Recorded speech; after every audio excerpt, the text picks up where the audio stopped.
성도님도 어젯밤 성금요 예배에서 우리는 주님의 십자가 앞에 서 있었습니다.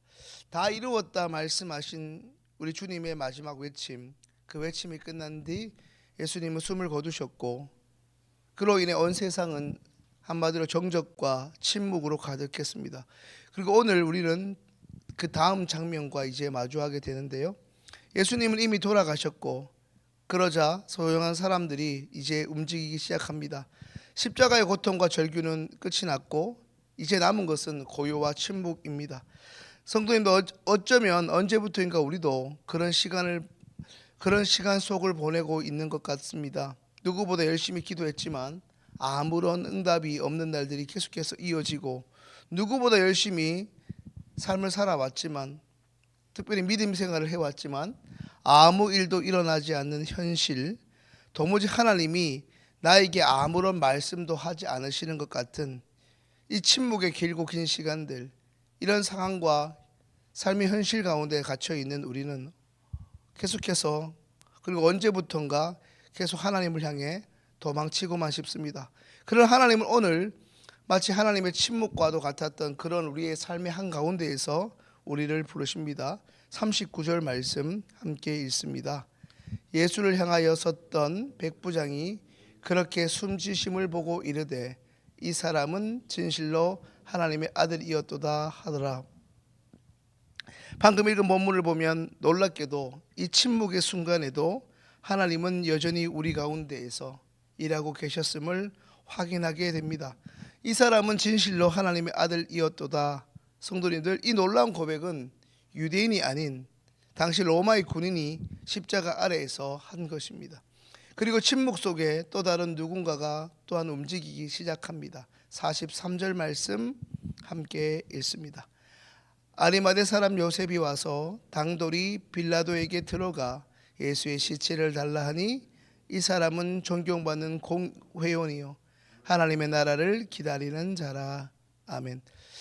아리마대 사람 요셉, 지금까지 그는 자신이 가진 삶의 지위, 그런 것으로 인해, 그리고 사람들의 시선이 너무나 두려운 나머지 은밀하게 예수를 믿어왔던 자였으나 이제 바로 그 순간부터 공개적으로 예수의 제자가 되기로 선포합니다.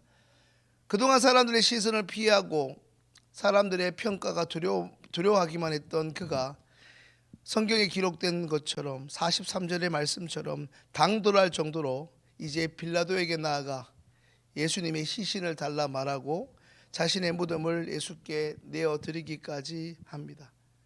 실로 삶의 변화가 아니라 할 수 없습니다. 또한 두 여인 막달라 마리아와 요새의 어머니 마리아는 무덤을 끝까지 지켜보며 그 자리를 떠나지 않습니다. 비록 겉으로는 아무 일도 일어나지 않는 것처럼 보이는 일상의 똑같은 일들 같지만 하나님의 사람들은 조용히 그러나 담대하게 움직이면서 서서히 하나님의 나라가 도래할 일들을 준비하고 있었습니다. 성도님, 어찌 보면 우리의 삶도 이른바 이들처럼 이런 시간들이 있습니다. 기도에도 응답이 없는 시간이 있고, 말씀을 붙들어도 정작 우리 현실은 하나도 달라지지 않는 시간, 그런 시간 속에 살아갑니다. 그러나 그때 우리는 기억해야 합니다. 하나님은 이처럼 우리의 삶 가운데 아무 일도 일어나지 않을 것만 같은 이와 같은 상황 속에서 일하시고 계신다는 말씀입니다. 성도님, 예수 그리스도의 십자가는 결코 허무하게 끝이 나는 마지막이 아닙니다. 지금 사람들 앞에 보이는 저 무덤은 한마디로 하나님의 실패를 말하는 것이 아니라 하나님의 여전한 섭리를 보여주는 증거입니다. 하나님은 죽음을 무덤으로 보내셨고 모든 것을 끝으로 여기는 저 무덤을 오히려 부활의 도구로 사용하셨습니다. 결코 우리 하나님의 침묵은 하나님의 포기나 무능이 아니라 더 큰 구원, 요즘 말로 빅픽처라고 하죠. 더 큰 구원, 특별히 인류 구원을 위한 하나님의 큰 그림이요 또 한 번의 하나님의 숨고르기입니다. 그러니 성도님들, 혹시 우리가 지금 너무나 힘든 마치 하나님의 침묵 같은 시간을 보내고 있다면, 그런 시간을 지나고 있다면 힘들긴 하시겠지만 그 시간은 결코 헛된 시간이라 할 수 없습니다. 그 안에 우리 하나님의 숨결이, 하나님의 섭리가 숨겨져 있기 때문입니다. 우리는 그것을 기억할 수 있어야 합니다. 성도님들, 어젯밤 우리는 성금요 예배를 통해 예수님의 죽음을, 그 죽음에 담긴 의미를 함께 성찬을 통해 살펴보았고, 그 죽음의 의미를 묵상하였습니다. 갑작스럽게 예배당의 조명은 꺼졌고, 그동안 지탱되었던, 그동안 흘러넘쳤던 화려한 음악은 사라졌으며, 그러자 십자가 위 예수님의 생명은 사그라들었습니다. 그 어둠의 절정에서 부활을 기약하며 성금요 예배가 마무리되었습니다. 하지만 성도님들, 성금요 예배에서 마지막 그 어둠은 담임 목사님의 말씀처럼 결코 끝이 아니라 또 다른 부활의 새벽을 준비하는 밤의 여정이었습니다. 오늘 우리는 그 새벽을 여는 첫 시간, 바로 이 자리에 나와 있습니다. 성도님들 기억하십시오. 잠시 무덤은 사람들이 달려왔을 때 비어 있고 닫혀 있을 수 있지만, 그렇다고 해서 우리 하나님의 계획은 닫혀 있을 수 없습니다. 아니, 닫히지 않습니다. 잠시 세상의 침묵, 당황했던 사람들의 침묵은 이어질 수 있지만, 이번 고난주간 새벽기도의 주제처럼 하나님의 뜻은, 우리를 향한 하나님의 계획은 여전히 중단 없이 움직이고 있습니다. 우리 인간을 향한 하나님의 열심은 결코 중단될 수 없습니다. 성도님들, 이제 우리도 결단해야 합니다. 오늘 본문의 백부장처럼 삶의 한복판에서 하나님이 누구이신지를 고백할 수 있어야 합니다. 오늘 본문의 아리마대 사람 요셉처럼 어떤 상황에도 기죽지 않고 두려워하지 않고 담대할 수 있어야 합니다.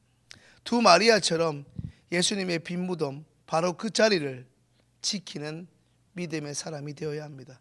지금 당장 우리 눈에 아무것도 보이지 않더라도 삶의 어려운 문제와 그 현실 가운데에서 지금 우리가 원하는 대답이 당장 들리지 않는다 하더라도 변함없이 우리 하나님은 우리의 인식과 달리 여전히 우리 곁에 우리와 함께 일하고 계십니다.